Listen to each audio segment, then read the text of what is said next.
സുധീരേട്ടാ, പുള്ളിക്കാരി കുറേ ട്രൈ ചെയ്ത് എന്തൊക്കെ ഇൻ്റർവ്യൂ ഇടണം, വീട്ടണമെന്നൊക്കെ ഞാൻ പറഞ്ഞു. അന്നേരം പറഞ്ഞു എന്തെങ്കിലും CD മൂസയിട്ട് പറയാം, വേണ്ട നമുക്ക് ഇങ്ങനെ ഇട്ട് പോകാമെന്ന് പറഞ്ഞു.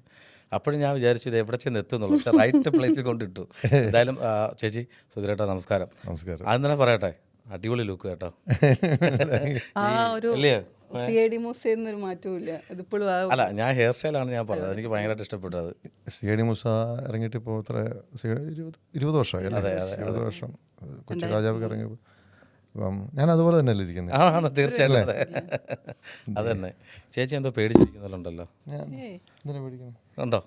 അപ്പോൾ നമുക്ക് കുറച്ച് സമയം നമുക്ക് ഓണത്തിൻ്റെ വിശേഷങ്ങളും നിങ്ങളുടെ വിശേഷങ്ങളായിട്ടൊക്കെ പോകാം അല്ലേ? തീർച്ചയായിട്ടും.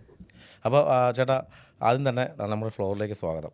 കാരണം എന്ന് വെച്ചാൽ ഞാൻ ചോദിക്കുകയുണ്ടായി, ഷോർട്ട് ടെമ്പേർഡാണ് ആൾ, സംസാരിക്കാൻ ദേഷ്യം ഇത് വരുമ്പോൾ എന്താ കാര്യം എന്നറിയാം, എന്നെ വെളിയിൽ നിന്ന് കാണുന്നവരെല്ലാം പേടിയ എന്നെ. കാര്യം എന്താണെന്നറിയാം, ഇതെന്തുകൊണ്ട് എന്നെ പേടിക്കുമെന്ന് എനിക്കറിയില്ല. എൻ്റെ കൂടെ ഒരു മണിക്കൂർ നിങ്ങൾ സ്പെൻഡ് ചെയ്ത് കഴിഞ്ഞാൽ ഈ മനുഷ്യൻ ഇത്ര ഉള്ളതെന്നറിയാം. കാര്യം എന്തിന് ഞാൻ ചെയ്തിട്ടുള്ള കഥാപാത്രങ്ങളോ അത് ചിലപ്പോൾ അതുകൊണ്ടാവാം, കഥാപാത്രങ്ങളെ ബേസ് ചെയ്തിട്ട് ആലോചിച്ചിട്ടായിരിക്കും ഒരു അതുകൊണ്ടായിരിക്കും ചിലപ്പോൾ ചെയ്തു വെച്ചിരിക്കുന്നതെല്ലാം സിംഗം, ചോര കുടി, പിന്നെ വെടിവയ്പ്പ്, പോയിപ്പ്, ഇങ്ങനെയുള്ള സംഭവങ്ങളൊക്കെ ചെയ്തിരിക്കണേ. അതുകൊണ്ടായിരിക്കണം ചിലപ്പോൾ അങ്ങനെ ഒരു ഇമ്പാക്റ്റ്. പിന്നെ ഈ പറഞ്ഞ പോലെ തന്നെ 12 വർഷം മുമ്പ് പെണ്ണിനെ തട്ടിക്കൊണ്ടുപോകാൻ ശ്രമിച്ചവൻ തല്ലിയവനെന്നൊക്കെ ഒരു ന്യൂസൊക്കെ അതൊക്കെ ഈ യൂട്യൂബിലേക്ക് കിടക്കണമുണ്ട്. ചിലപ്പം പിന്നെ സ്ത്രീ വിരോധിയാണോ, സ്ത്രീകളെ കണ്ടു കഴിഞ്ഞാൽ തല്ലുവോ.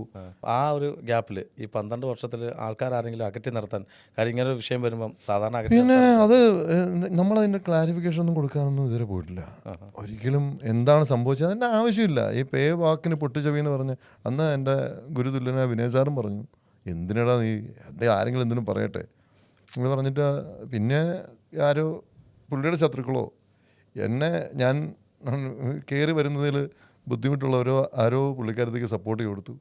അതങ്ങനെ ഒരു ന്യൂസ് വെളി വന്നു. അതുകൊണ്ട് അതൊന്നും വയോജിക്കുന്നില്ല. പക്ഷെ അത് മാനസികമായിട്ട് ഈ ഇടയ്ക്കിടയ്ക്ക് ഇങ്ങനെ ഈ എന്തെങ്കിലും ഒരു ഫോട്ടോ ഇടുമ്പോൾ അതിൻ്റെ ഇടയിൽ ഒരു 100 കമൻ്റ് ഉണ്ടെങ്കിൽ പിന്നെ അതിലൊരു 10 കമൻറ്റ് ഇങ്ങനെ മനസ്സിനെ വിഷമിപ്പിക്കുന്ന കമൻ്റായിരിക്കും. അത് കേൾക്കുമ്പോൾ ഇത് അന്നേ ക്ലിയർ ചെയ്യേണ്ടതായിരുന്നു, അത് പറഞ്ഞ് ക്ലിയർ ചെയ്തിരുന്നെങ്കിൽ ഈ കമൻറ്റ് ഇവിടെ ഉണ്ടാവില്ലായിരുന്നു.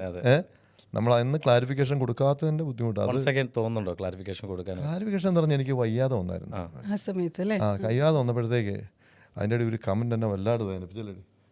ഇവന് ക്യാൻസർ അല്ല, ഇവൻ അതിൻ്റെ അപ്പുറം വരും, കാരണം ഇവൻ പെണ്ണിനെ തട്ടിക്കൊണ്ടുപോകാൻ ശ്രമിച്ചവനാണ്. അത് ഭയങ്കരമായിട്ട് വേദന ഉണ്ടായി.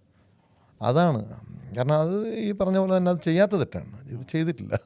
ഈ ഡ്രാക്കുള കുറച്ച് അത്യാവശ്യം നന്നായിട്ട് ഹിറ്റായ സമയമായിരുന്നു അല്ലേ അത്. പക്ഷേ ചേട്ടൻ്റെ ആ ഒരു ഗ്രാഫ് മുകളിലേക്ക് പൊങ്ങാതിരിക്കാൻ ഈ ഒരു ഗ്രാഫ് മേലോട്ട് പൊങ്ങാതിരിക്കാൻ ഒരു പരിധി വരെ ഇത് കാരണമായിട്ടുണ്ട്. ഈ സാധനം പിന്നെ ഉപകരിച്ചെന്നുള്ളതാണ് സത്യം. മേലോട്ട് നീ പോകണ്ടെന്ന് പറഞ്ഞിട്ട് നീ അവിടെ നിൽക്കെന്ന് പറഞ്ഞ് പിടിച്ചു നിർത്താൻ അത് ഉപകരിച്ചു, ഒരു പരിധി വരെ ഉപകരിച്ചു. എന്നാൽ ഈ പറഞ്ഞ പോലെ തന്നെ പിന്നെയും ഈ തലയിലെഴുത്തിൻ്റെ ശക്തി കൊണ്ടും തമ്പുരാൻ ഒന്ന് വിചാരിച്ചിട്ടുണ്ട്. അതുകൊണ്ട് മാത്രമാണ് ഇന്നും ഈ സിനിമയിലെ ചോറുണ്ണാനുള്ള ഒരു ഭാഗ്യം ഉണ്ടായത്. ഇന്നും സിനിമയെ പിടിച്ചു നിൽക്കുന്നുണ്ട്. വലിയ അങ്ങ് അടിച്ചു കയറി വന്നില്ലെങ്കിലും പിടിച്ചു നിൽക്കുന്നുണ്ട്. CID മൂസയിലേക്കുള്ള ഒരു എൻട്രി എങ്ങനെയായിരുന്നു ചേട്ടാ? ഉദയകൃഷ്ണൻ CBK തോമസിലെ ഉദയേട്ടനാണ് എന്നെ കൊണ്ടുവന്ന് ദിലീപേട്ടനെ ജോണിച്ചേട്ടനെയൊക്കെ പരിചയപ്പെടുന്നതും. അങ്ങനെ അവരെന്നെ കണ്ടു, ഇഷ്ടപ്പെട്ടു. വേണോ വേണ്ടേ എന്നുള്ള ഒരു കൺഫ്യൂഷന് എൻ്റെ അവസാനം എന്നെ ആ ക്യാരക്ടറിന് വെച്ചു. അതാണ് എൻ്റെ സിനിമ. ഞാനൊക്കെ നോർത്ത് ഇന്ത്യനാണെന്നാണ് വിചാരിച്ചേട്ടോ ചേട്ടൻ. പറഞ്ഞു ഈ നോർത്ത് ഇന്ത്യ എന്ന് പറഞ്ഞിടയ്ക്ക് ക്യാപ്റ്റൻ ജാ സാർ അതിനകത്തുണ്ട്, സൗണ്ട് ഏകദേശമാണ്. ഞാൻ വിചാരിച്ച മകനാണ്. എന്നെ പിന്നെ ഇടയ്ക്ക് എന്നോട് സുരേഷ് ഏട്ടൻ ഏതോ ഒരു സെറ്റിൽ വെച്ചിട്ട് എന്നെ കളിയാക്കി വിളിക്കുമായിരുന്നു. ക്യാപ്റ്റൻ രാജുവിന് മങ്കാമകേഷിലുണ്ടായ മോൻ എന്നെ സുരേഷ് ഞാനിപ്പോഴും ഓർക്കുന്നുണ്ട്. ഇപ്പോൾ സുരേഷ് ചേട്ടൻ എന്നെ കുറച്ചൊക്കെ എന്ന് കളിയാക്കി എന്നെ പറഞ്ഞിട്ടുണ്ട്. അപ്പോൾ ഞാനതൊക്കെ സത്യം പറഞ്ഞാൽ എനിക്ക് പുള്ളിയുടെ ഒരു സിമിലാരിറ്റി ഉള്ളത്, ഞാൻ ആഴ്ചേൻ്റെ മോനാണെന്ന് പുള്ളി തന്നെ എന്നോട് കോമഡിയായിട്ട് പറഞ്ഞിട്ടുണ്ട്. ഇവിടെ എല്ലാവരും പറയുന്നുണ്ട് മോനാണെന്ന്, ഇത് സത്യം ഇട്ടുകൂടാന്ന്. സൗണ്ടൊക്കെ കറക്റ്റ്. ഞാൻ ചോദിച്ചു ഒരു മാസം മുമ്പ് ഇങ്ങനെ പറഞ്ഞപ്പോൾ ഞാൻ ചോദിച്ചു, ഞങ്ങൾ തർക്കിച്ചു. ഞാൻ ആണെന്ന് പറഞ്ഞു. അല്ല നിഷ അല്ല.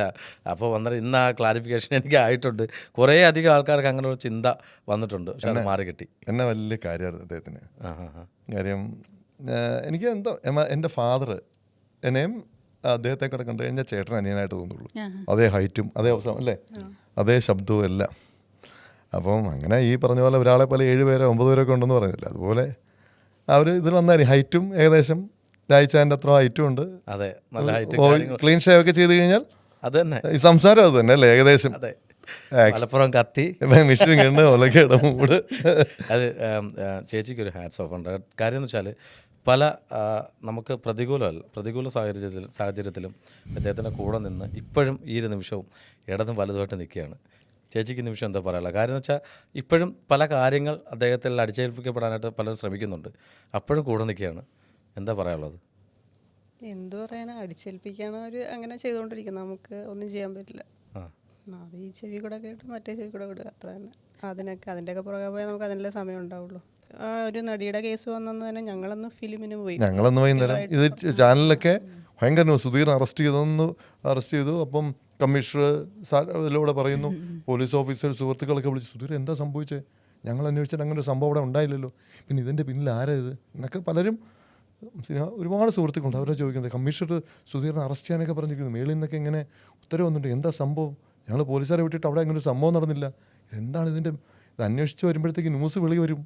ചുമ്മാ അറസ്റ്റ് ചെയ്ത് കഴിഞ്ഞാൽ അറസ്റ്റ് ചെയ്ത് വെറുതെ വിടുമായിരിക്കാം, പക്ഷേ ഈ അറസ്റ്റ് ചെയ്യുന്ന പേര് വരുമല്ലോ എന്നൊക്കെ പറയുമ്പോൾ എനിക്കറിയില്ല സാറേ, അറസ്റ്റ് ചെയ്തോ നിങ്ങൾ തന്നെ വന്ന്, ഞാൻ ദേ ഇവിടെ ഉണ്ട്, ഞാൻ എൻ്റെ തിയേറ്ററിലുണ്ട്, സിനിമ ഉണ്ട്, നാളെ രാവിലെ ഞാൻ ഹൈദരാബാദിന് പോവാണ്, ഡ്രാക്കുളയുടെ തെലുങ്ക് അതിന് വേണ്ടി പോവാണ് എന്ന് പറഞ്ഞു. അപ്പോഴും അറസ്റ്റൊന്നും വന്നില്ല, ആരും വിളിച്ചില്ല പോലീസ് സ്റ്റേഷനിൽ. പക്ഷേ ചാനലിൽ ഇങ്ങനെ ന്യൂസ് വന്നുകൊണ്ടിരിക്കുന്നുണ്ട്, സുധീറിനെതിരെ പരാതി കൊടുത്ത് നടിയെ തട്ടിക്കൊണ്ടാവും പോയെന്നൊക്കെ ഇങ്ങനെ ന്യൂസ് വരുന്നുണ്ട്. ഞങ്ങൾ പിറ്റേ ദിവസം ഞാനും വിനയ സാറും നടൻ കൃഷ്ണ ആര്യൻ ഞങ്ങളെല്ലാവരും കൂടെ ഹൈദരാബാദ് എൻ്റെ തെലുങ്ക് വെർഷൻ്റെ ഇതിൽ.